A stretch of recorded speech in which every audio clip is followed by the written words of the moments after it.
And welcome back to another episode of Inside the Asperger Studios. Today on the show, I'm joined with Matt and Navah Asner, the son of Ed Asner, and we talk about the Ed Asner Foundation and his children. So sit back, relax, and grab your favorite beverage, and I'll see you on the other side. See you there.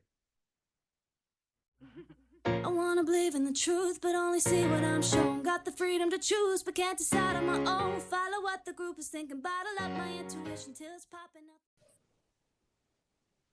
Hello, and welcome back to another episode of Inside the Asperger Studios. Today, I'm joined with Matt Asner and his wife, Nava. Welcome to the show, to both of you. Thanks, Thank you Reed. very much, Reed. We're happy to be here. So, why don't you tell me a little bit about yourselves and how you got involved in the autism community? Do you want me to start? Sure. Okay. Well, Matt and I have 6 kids. We have 4 who are autistic. My background is surfing. I was in the first surfing family in the world, and we taught surfing our whole lives. And I was doing surf therapy for special needs kids when I met Matt, who was working at a big autism organization.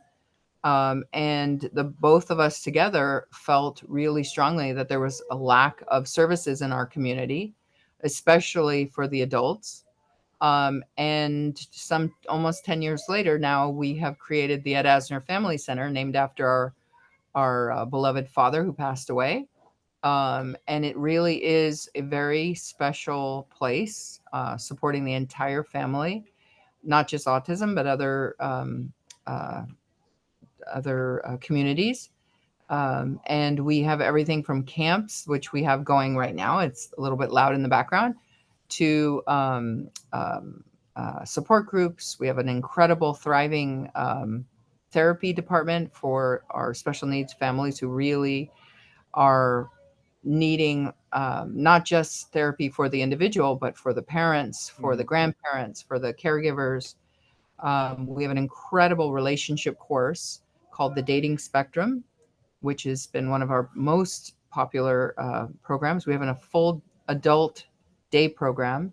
And what makes our center so unique is that all of our programs are either co-created by autistic individuals or co-taught by autistic individuals. That's very good. Mhm. So, Matt, when you found out your sons had autism, did that kind of change your view of the world in a sense, or were you pretty familiar with it because of your brother? I would not say I was familiar with autism. I would say I knew about it, but I really didn't know what it meant because I didn't live with my brother.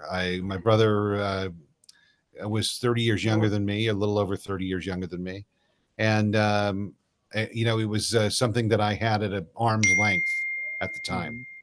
Mhm. And when our sons were diagnosed with autism, it was a wake up call for me.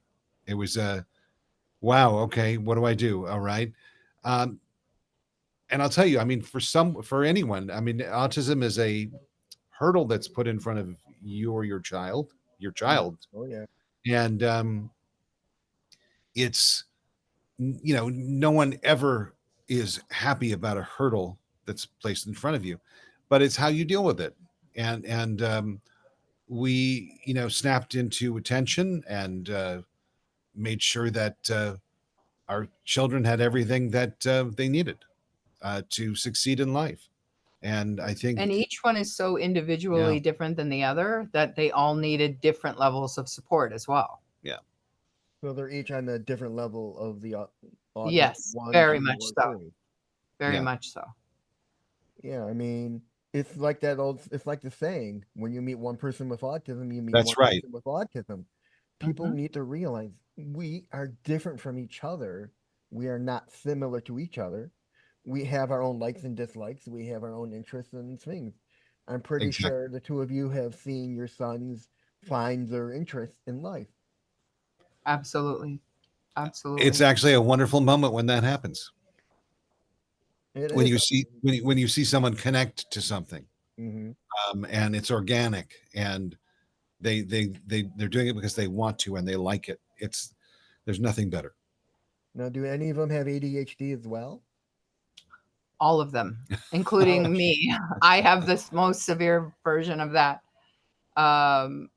Yeah, it's very prevalent. Autism and ADHD is very prevalent in our family.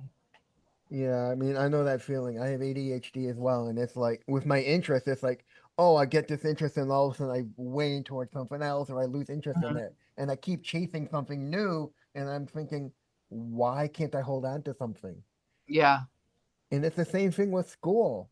It's like yeah. I see all these people who hold on to all this knowledge, and I'm thinking, why can't I remember anything I was taught in college? Hmm.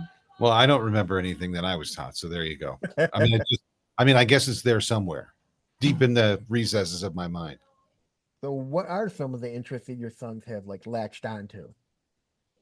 Well, I mean, I tell parents, and I'm still life coaching special needs parents. I tell parents that kids will naturally kind of go towards the thing that I call it their spark, whatever they really enjoy doing. And it's not always going to be something parents agree with. It could be something like being on a video game for 18 of the 24 hours a day. Right. I have a lot of music in my background, and so both of my kids were really, really into music and art. Especially my two youngest, very, very art based and music. They taught themselves to play piano without lessons, and very, And also very with musical. lessons. Yeah, well, with lessons, it's one of them got into Berkeley School of Music. Wow, Uh, congratulations. but anyway, I think it just really, like you say, each kid is so different. Um, they're they're very, very different from each other. And our older son, for a while he wanted to work in what was it that Will was wanted Oh, to do with, he's very interested in retirement homes. He wants but then he to wanted to be a work with geriatric beekeeper. He was patients, like obsessed with being a beekeeper as well. beekeeper. Yeah, So it's just really a matter of like you say, people with ADHD, they don't hold on to their interests as long as we'd like them to. Within reason, you want to be able to give them those opportunities. There's some things like piano lessons and things like that I make them continue doing because I know that it's something they really have a talent for. But I think it's really important to give kids a lot of different opportunities, and you'll see when they naturally are going towards something more than others. And within reason, a lot of our parents are more concerned about their adults, and a lot of our adult Mhm, programs were created because adults were being really kind of solitary and on their own and in their computer rooms more than mhm. they should. Yeah, I had a guest who I had on my show once who's told me was talking about that about how parents are worried more about their older teens because Hmm. they tend to seclude themselves Yes. and don't want to be with anyone else, and it's like Right. you gotta learn how to socialize. I mean, it's Yeah. important. I'll say this though, that's a problem inherently. I think for all young people. Hmm. Um, we live in a society now that's so that you can do that. You can be in a room and Yeah. and communicate with people digitally Have your food and brought have to your food you. brought to you and not never leave the house. And it's something that I think we all have to kind of remind ourselves. We got to get out. We got to do this. We got to go out. We got to meet. Hmm. We got to be social. Got to happen. Now, how did COVID affect your kids when that happened? I'm sure some of them found it easy, some of them probably found it hard. Well, Exactly. I think we had two that found it fairly easy, and then one that One found it that never really wanted hard. it to stop because he could be in his pajamas all Exactly. day long. But it was hard. I mean, I Yeah. no matter how you look at it, it was difficult because we all had to change the way we did everything. And And so many of our parents told us that their kids actually regressed, yeah, that they had a lot of depression. yeah, They had a lot of, real sense of separation from their routine. And it was very difficult. And we actually created the dating spectrum based on that. because there was such a sense of loss of your daily activity and the social interaction and peer groups and stuff like that. So it was very difficult. It was very difficult for our parents. Anxiety went through the roof for everyone.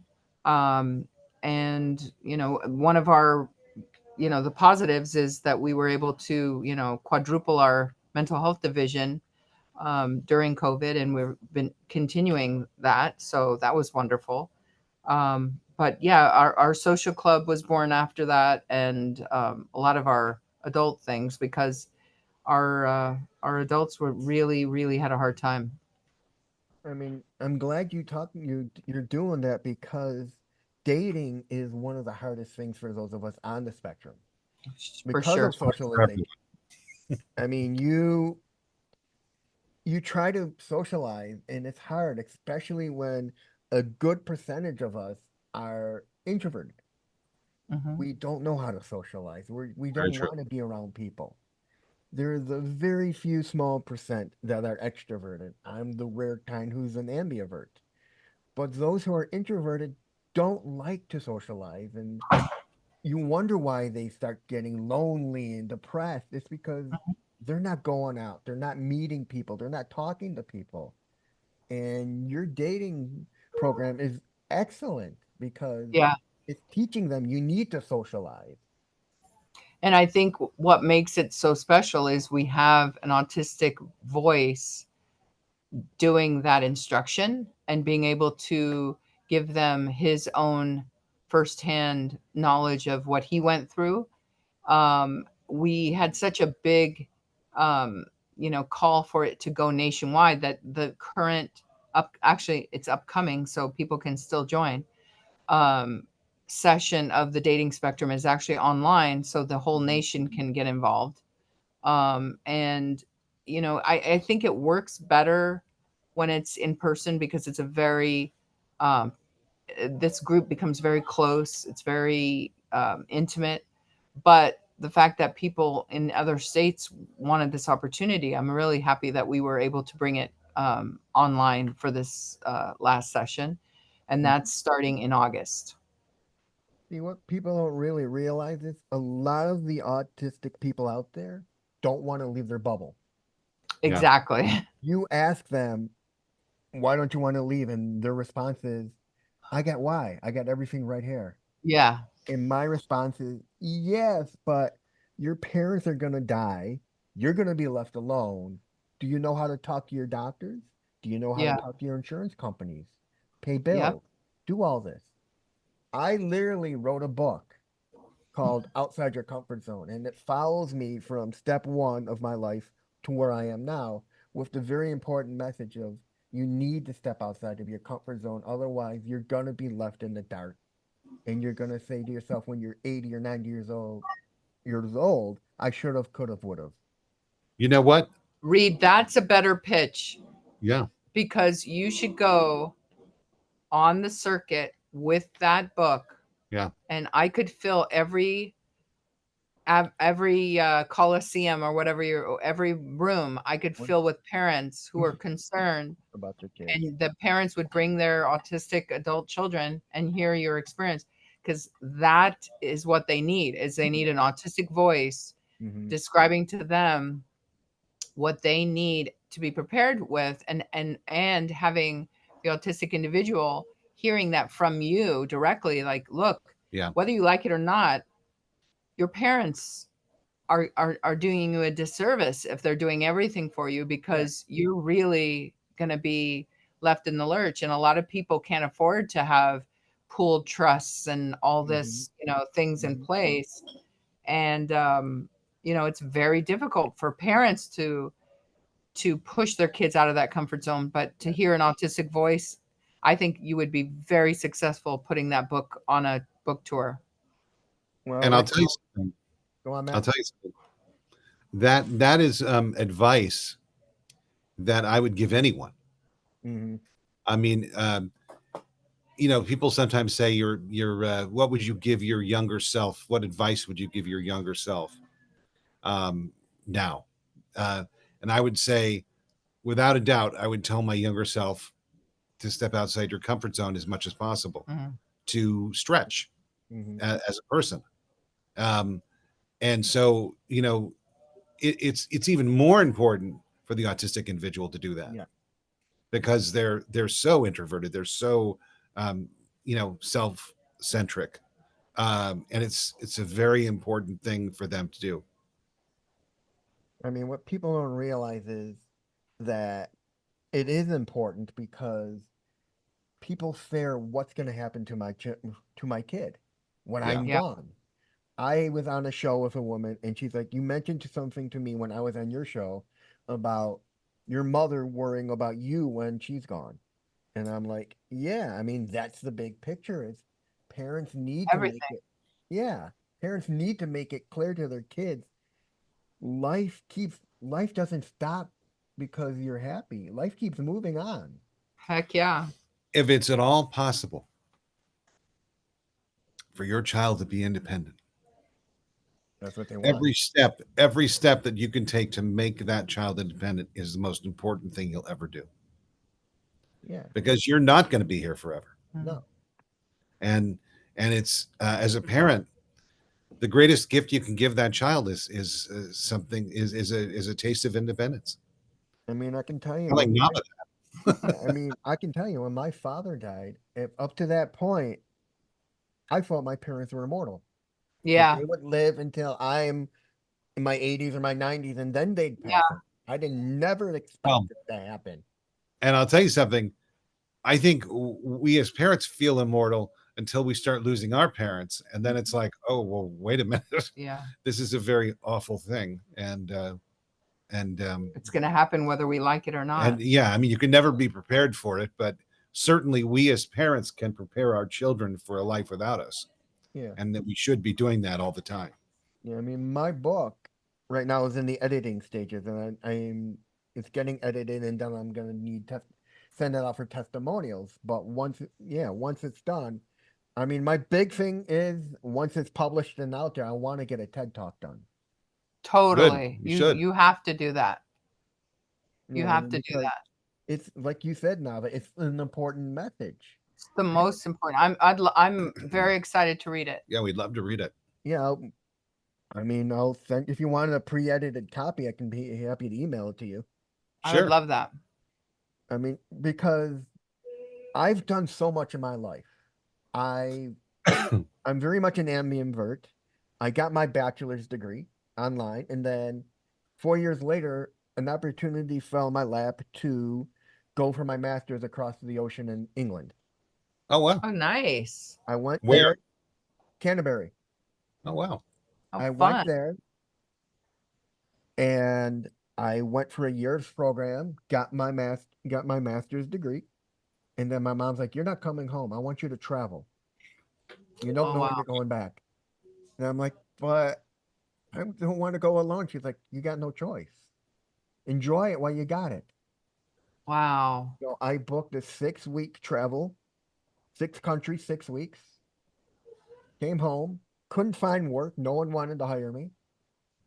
And I lost 2 volunteer jobs because the volunteers don't understand how autism is. Mm. It's like they don't tell you to your face, they go above you and go to your supervisor. Yep. So I lost those, and my mom's like, "You know what? You've done more than most autistic people alone have ever done. Why don't you share your story? Start a podcast, start a blog." And I did that, and next thing I know, it's just blowing up. That's great. What's the name of your podcast, Reed? Inside the Asperger Studio and Stories. It's 2 different podcasts. One is the main one, which is this one, and the other one is like Inside the Actor Studio. A great. Inside the Asperger's. Studio. I love the play on titles. I do like it. Yeah. I mean, because it's kind of an honor to my dad because he loved the show so much. I love that show. And I loved watching it with him and I'm trying to remember the host. The host was James Lipton. James Lipton. That's right. That's right. And it was just a wonderful show.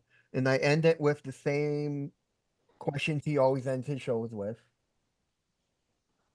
But anyways, Do you see some of the same traits amongst your sons?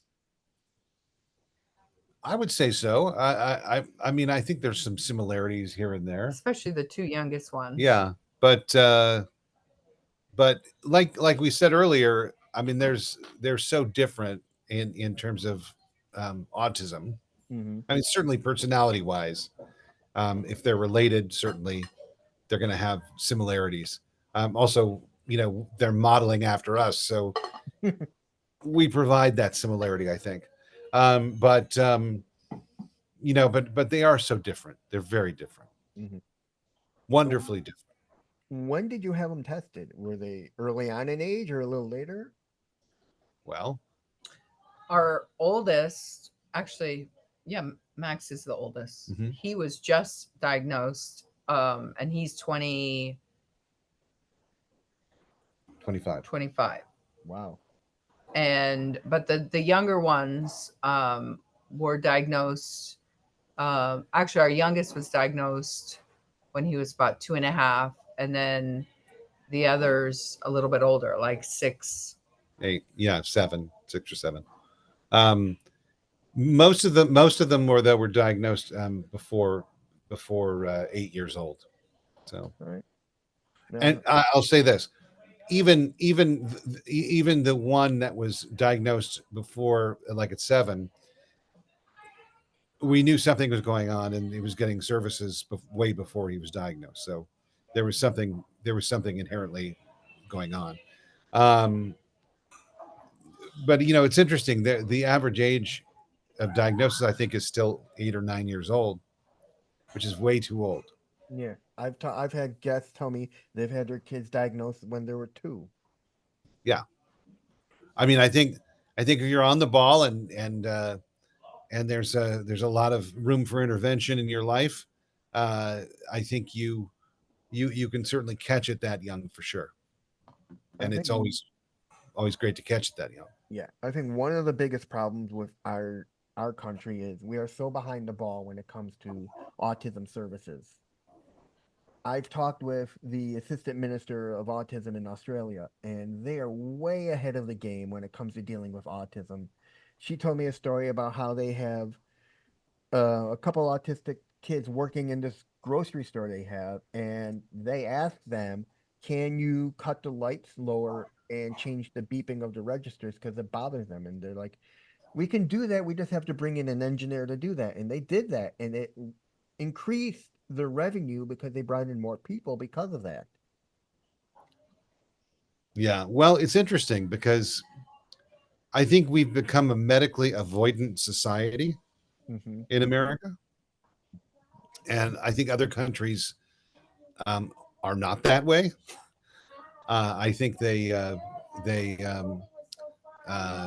can you let's close the door. Okay. I think they are more apt to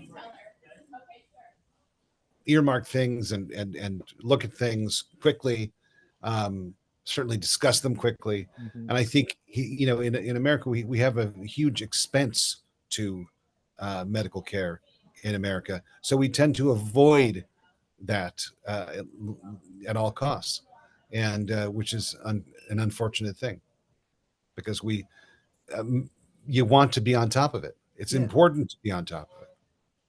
I mean, yeah, I've talked with people in different countries, and they're like, "Yeah, our system is different than this, and our system is different than that. It took us a year before we got tested here, and it took us 2 years there." And it's like, it's just a joke. I mean, autism isn't something brand new. It's been going on for ages. It's just we're just catching on to it now. Right. Well, and like I said, I think that there are that like I said, we're a medically avoidant society in America. We avoid um, you know trying to diagnose things. Because most people can't pay for their medical diagnosis, so it's a problem. It becomes a problem. We also live in a world of denial of no, you can't do it. And that is for services. People say no, you can't have the services. You got to fight for them. You got to fight for the services to get them. So it's a bit of a mess and agree. and a gauntlet that you have to run once you have diagnosis. It's a gauntlet. Yeah, it is. And I think one of the biggest issues is parents don't advocate enough for their kids. To once their kids get older, they don't sit there and say, listen, you got to advocate for yourself. Because Correct. when their child goes away to college, it's that parent can no longer advocate. It's that child's responsibility. And they need to know that. They need to say, listen, this is my disability. This is what I need. This is how you can help me. Can Yeah. you do this? And one of the first things I did when I was researching colleges in England was I made sure they had a disability program. And they knew I was autistic, and I asked, what do you offer? I will say this: most schools have something. Mm-hmm. So if you're autistic and you're going to college, it's very important for you to look into that. You're right, Reed. It's really important for you to look into the school you're going to and the the types of services that they offer. They have to offer something, Yeah. but what do they offer? Yeah. I mean, the I think the general offering is you can take notes, get a note taker, and on-time testing. That's about, I think, the general list. But there's probably much, much more they can offer. Well, just speaking from our experience, you can also get most of the time you get your classes first. Yeah, he had priority So get choosing priority of, choosing of yeah. classes, Hmm. which is good. And but you're right. That's pretty much it. So having a campus, a college campus that is well versed somehow in the world of autism, I think is kind of important. It is. Now, how has your son made friends? Has he had trouble making friends? Is it easy for him? Or any of I Well, them? think all of them have had a hard time. we created a program called the Friendship Builders because of that, Yeah. because it is so difficult, I think, for people with autism to connect Yeah. In and keep person, those connections there's a and lot of manage them there's and a lot of virtual friends yeah. Yeah. on video game sites and but I think there was a huge lack of play dates and And parties socialization. stuff. Yeah. Oh And yeah. I think still, we have one. Our youngest is still in high school, and he has yet to invite somebody home and we ask him all Well, the time, and he just is not. He doesn't want to do it. He just doesn't have any interest in I, it. I think she's describing two of our kids. Yeah. It's it's uh, it's actually one of the things that really bothers me uh, about autism, and it's I so desperately want them to have relationships and to have fulfilling relationships, both romantic and friendship, and it's a very very tough area, and that's why we kind of dedicated a lot of our time to that, um, and our professional life to that. It's just a really important area to look at in the world of autism. I mean, people don't realize it that a good percentage of those of us who are autistic are lonely because we have trouble Oh yeah, making definitely. friends. We have trouble trying to find that person. I've got friends that I've talked to who are desperate in the need of a relationship. And then there's this one friend I'm talking with, and he's just like, I want a girlfriend. I'm like, you gotta understand one big principle. You can't have a girlfriend before you have a friend. Mm-hmm. And you need Very very true, Reed. Yeah. Very true. I mean, I've learned this the hard way. You can't rush into a relationship because you will wind up getting hurt. Yeah. Yeah. I keep telling him, you got to start with a friend and build that trust between the two of you before you have a girlfriend. Build That's the great. relationship. Yeah. Great And advice. I go into these autism groups of like autism kids looking for relationships, and I'm thinking, these kids are going to wind up getting hurt because they're Yeah. moving way too fast to find a girlfriend. These girls they're probably talking to are on the other side of the world or God knows where. They're either those or they're scammers trying to hurt the Yeah, kids. They're taking advantage of our community, which even hurts totally. me more because it upsets me. Yeah. Yeah. No, we've had a lot of horror stories at the dating spectrum from people who have gotten onto apps and been financially and emotionally scarred. Yeah. I mean, I don't trust the apps anymore because all it is money, money, money, money, money, and every single one of those girls you see that contact you, I guarantee you, is not real. It's just a bot. Yeah, exactly. The only one app I do suggest is filled with real people is an autistic app called Hickey, Yeah, we've heard of that. and yeah, they've created a whole community app for people to share their interests. Yeah.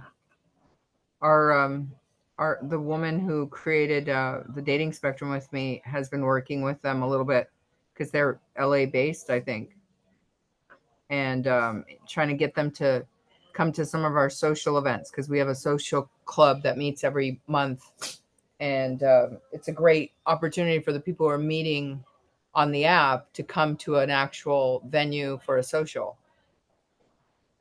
I'd love to come to one of your social events and talk about Yeah, my whole thing about leaving your comfort zone. If you guys would have to. definitely, definitely. One of these days you will. Let's do it. Yeah, let's make this. Nice. Now, let's talk about your organization. When did that start? We started in 2017. Mm-hmm. 2017. And it was my wife and I started it, and we got our first location, I think, in 20. We kind of went back and forth from different locations, and we got our first location in 2019. And and it's been a really wonderful experience for us. Really wonderful. We're on our second location now, Hmm. and it's been great. Now, what services do you guys offer? I'm going to let Nava handle that.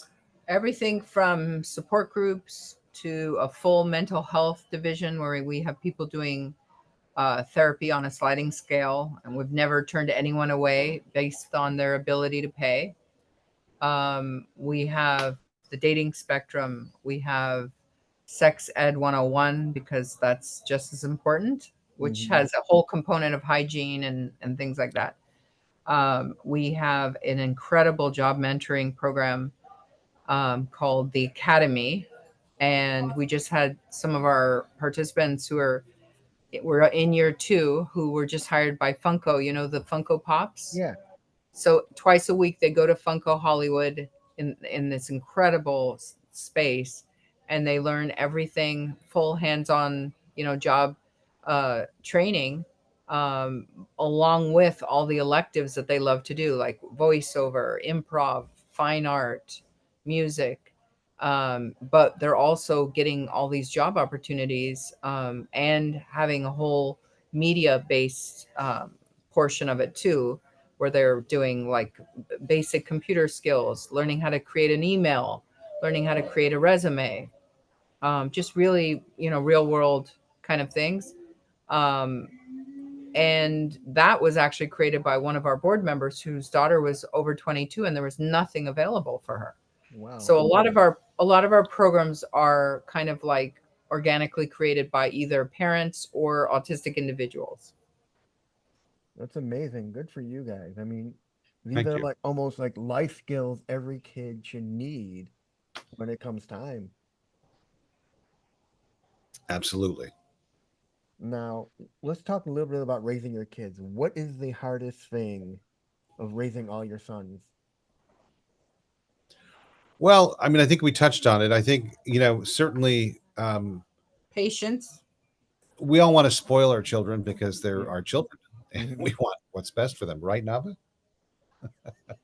And that I think is the hardest thing. We have to realize that our children are future adults Hmm. and future adults with autism, and they need to have as much independence as possible because one day we're not going to be there. I think that's a huge part of being an autism parent, um, is giving your child a basis or base to work from. Um, that's probably the biggest piece of advice I would give any parent. Yeah, I think, and I would think Reed said it perfectly. Yeah. Just um, knowing when to really push them out of their comfort zone, and knowing when to just support them. And a friend of mine who's autistic said that what our idea as parents of happiness is not the same thing as what their idea is. So Mhm. you have to separate what you think they need or makes them happy, and what they actually do need, and what makes them happy. So I think it's just about including people in the decisions. Respect. Every day I talk to parents, I say, hey, don't talk to me about your child in front of your child. I'm going to talk to your child. I'm not going to talk to you and have you talk to them like they're not even human beings who are standing right next to me. So I think it's really about, the parents giving the respect and honoring that we're all exactly the same, and it has nothing to do with, their diagnosis. They're a human being who deserves respect. And I think teaching parents that can be, for me personally, one of the hardest things. Yeah, I see that a lot. I mean, parents who don't understand autism don't know how to talk to their kids, and they sit there and they go, "Oh, it's not a disability," and they don't realize it is a disability. It's Mhm. hard for us to see the world like everyone else, so we see things so differently, and the parents need to understand that in order to communicate with us. And I think the only way that can be done correctly is with an autistic teacher. Yeah. Do you know what I mean? Parents Mhm. are hearing it from other clinical specialists instead of from an autistic person themselves. And I think that's the biggest thing is they need to hear it from somebody who's autistic because Right. then they kind of the light bulb switches on and they Yeah, go, oh, totally. it's a whole other language. Totally. Now, what surprises you about your sons? Have they done anything that's really surprised you and made you go, wow? All the time. Uh, I think surprise. Honestly, I think surprising the them surprising us is one of the greatest gifts we can Yeah. have, because when we're Oh, the heat surprised is running out. by something, and I'm assuming you mean like Well, I think the biggest surprise is that, especially one Will, you have these doctors who are saying all the oh things that well, your yeah, child isn't going to do, you're and told, then you're given a they list of things when you have a diagnosis of what your child is not going to be able to do, and it's like, wow. I mean, it's just a terrible thing. I don't know if they still do that. It's been a while, since I've sat in a room with a diagnosing in a diagnosis, but when it happened, you're sitting there and go, what the hell am I? What am I going to do? This is terrible.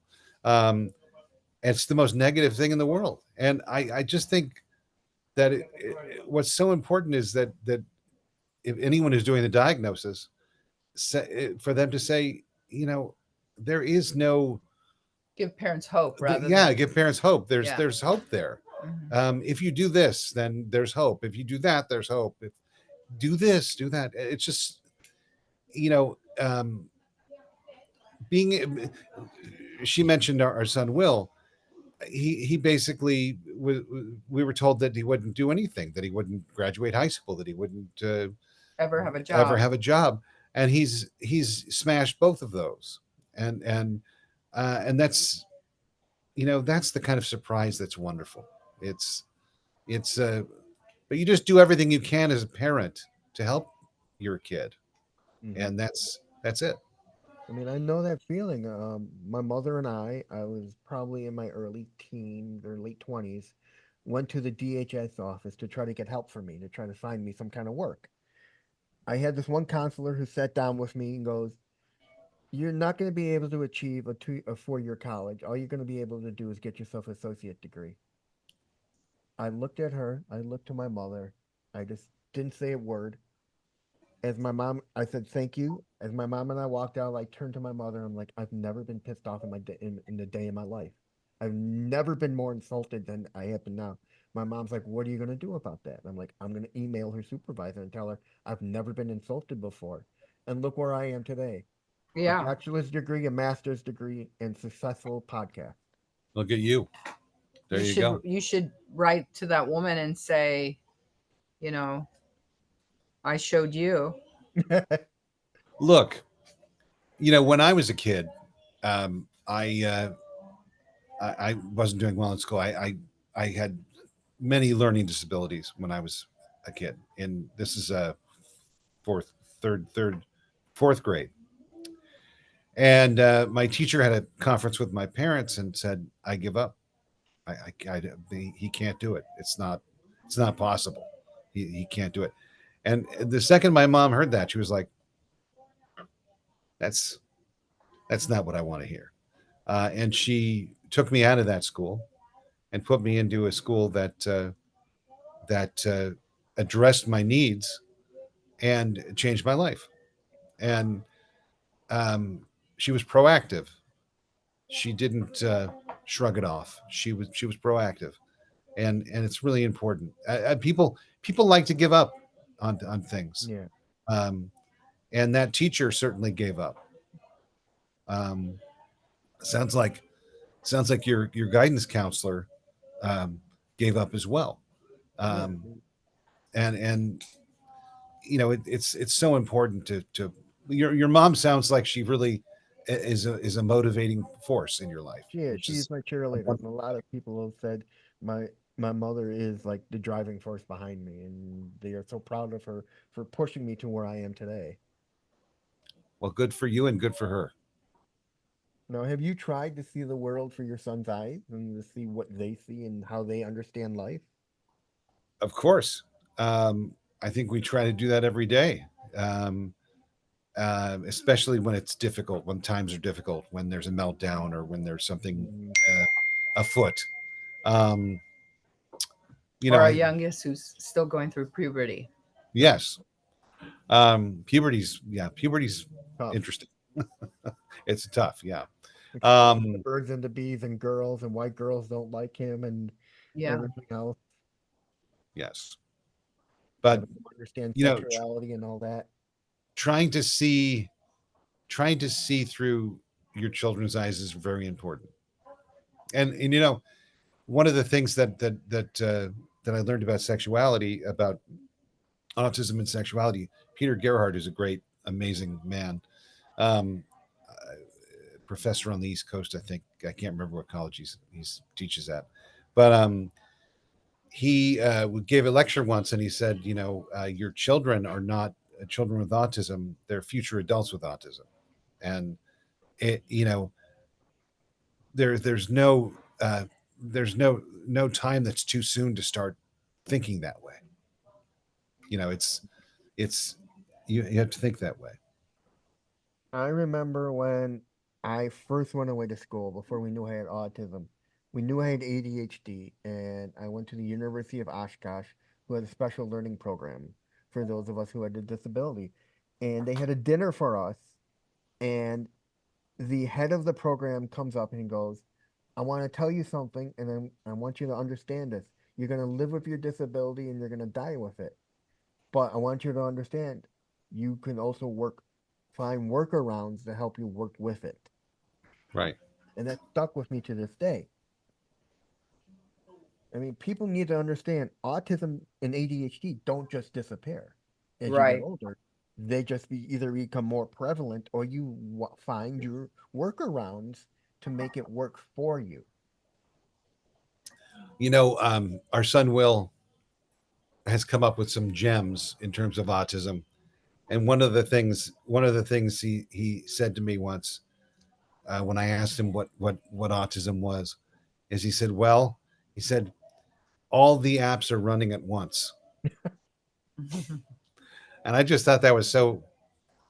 I thought that was an amazing analogy. I mean, it really it made a lot of sense. It is. I mean, somebody's got a saying that goes, "We run on a different operating system, Yeah. or we're wired differently." Where Yeah. our youngest son is a Vulcan, and Oh he yeah. wants to change his name legally to Spock when he turns 18. So he says, "Mom, I'm a Vulcan. That's why I'm different. I'm a He thinks Vulcan." Well, logically. and he Yes. has said Vulcans are autistic, Oh yeah. It's got to and be. I really, mean, really, I mean, if you think about it, Yeah. Spock was the first autistic on Mm-hmm. television, basically. I think. yeah. I mean, if you think about it that way, I mean, they For don't. sure. I mean, if you look at the Big Bang Theory, they don't portray Sheldon as all being autistic, but he comes off that way. For Mhm. sure. Didn't they admit it though? At one point, there was. I don't know. I thought you met with that guy, and they said that Yeah, they put that into the I think you're right. script. They Once, talked about, yeah. and actually, Sheldon was obsessed with Spock too. Remember? Hmm. Was he the one that was Yeah. obsessed Yeah. with Spock? Now, have your sons found their special interests and like shared them with you? Like, oh, Dad, Mom, look what I love this thing, and they just start spewing out information about this thing and just info dumping it on you. I think it's a Okay, that's Star Trek for Eddie. yeah. I think it's a consistent search, though. I think that it's something that it ebbs and flows. Each kid goes into something and they'll find something else, and I think it. But for right now, for our youngest, it's Star Trek, the original series. The best. I agree. I Now, agree. do your sons have sensory issues? Sensory issues, all of them do. Yeah, Mm, especially Every anxiety. one of them. Anxiety, loud noises, anything that changes the regularity of the schedule for Spock. I mean, that's everything for him. He has to eat exactly the same time. Lunch can't be at 12:05. It has to be at 12. And he likes the same menu. Yeah. And Wolf is kind of the same way Yeah. too. I mean, I'm going to be honest with you. I'm the same way. Well, I've heard, it's yeah. a genetic Yeah, it's a I'm genetic like that. disorder. So, It's not a disorder but though. I'm not. I I'm don't not like that word. diagnosed. So, Now, what have you learned from your sons, from just watching them and watching them grow? What stuff have you taken away from them? I think this is gonna have to be my last question because I have a 12:30 um, meeting. Um, but I think we learn from our kids every day. I mean, I think we have every day dozens of kids because within the center we have people that we consider our family that come in and through the door. So our experience of autism has changed so much, seeing kids that were almost you know after the COVID.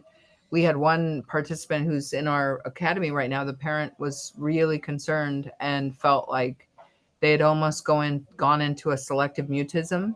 Oh, God. And now he was just hired to Funko, and he's one of the success stories, and he has a girlfriend. And the difference in 2 years is night and day with this kid, and that's directly impacted or directly from his experience being in the center, being around other people, being around um, like-minded other autistics like himself, and knowing that he can actually be not just taught to hold a job, but Funko has help with our help. They have learned what we wish every organization would learn, and is supporting them on an ongoing basis, because it's not Mhm. about hiring an autistic person. It's about making sure that the environment is something that will allow them to be comfortable in, have their accommodations,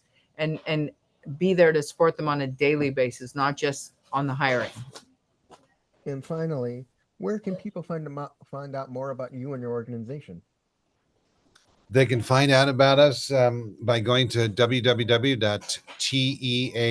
www.teafc.org, or if it's easier, spell out edasnerfamilycenter.org. No, Yeah, that's what. Where would the T come from? our website is edasnerfamilycenter. Oh, it is it. I think I'm not. Oh man. Well, then why is it TEAFC? Well, I don't know. Well, Reed, I just followed you I don't on Thank Spotify you. because I listen to a lot of podcasts, and I'm very Thank you. excited to listen to yours, and I'm very excited to read your book. So Thank you. I'll send please, it to you. I'll email it to you, Matt. And you guys let me know. And if you guys would Yeah. love to do a testimonial, yeah, for Sure. sure. it'd be great. Of And course. We then would once love I get it edited, I'll send you out everything and then we'll get it set. Wonderful. Awesome. So thank you guys so much.